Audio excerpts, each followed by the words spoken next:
Cabinet machine 1946 మే 16. రెండవ ప్రపంచ యుద్ధానంతరం బ్రిటన్లో జరిగిన ఎన్నికలలో లేబర్ పార్టీ అధికారంలోకి వచ్చింది. లేబర్ పార్టీకి చెందిన క్లెమెంట్ అట్లీ ప్రధాని అయ్యాడు.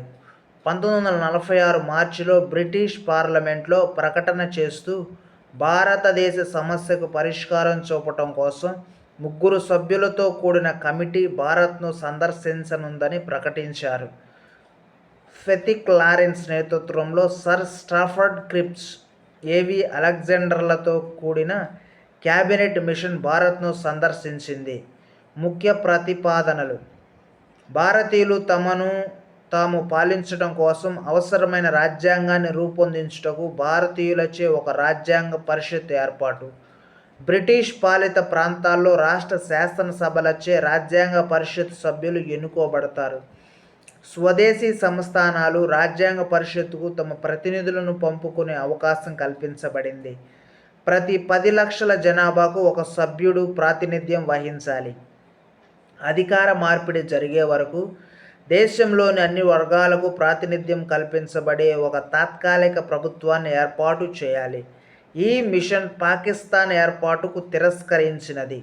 1946 స్వాతంత్ర్యానికి పూర్వం భారతదేశంలో కేంద్ర క్యాబినెట్, మంత్రిమండలి సభ్యులు, వివిధ శాఖలు: 1. జవహర్లాల్ నెహ్రూ ఉపాధ్యక్షుడు, విదేశీ వ్యవహారాలు, కామన్వెల్త్ సంబంధాలు. సర్దార్ వల్లభాయ్ పటేల్ హోంశాఖ, సమాచార మరియు ప్రసార శాఖ. డాక్టర్ రాజేంద్ర ప్రసాద్ ఆహార మరియు వ్యవసాయ శాఖ. జాన్ ముత్తాయ్ పరిశ్రమ మరియు పంపిణీ. జగజ్జీవన్ రావ్ కార్మిక. సర్దార్ బల్దేవ్ సింగ్ రక్షణ. CH Bhabha works mines power. Liaquat Ali Khan ఆర్థిక శాఖ.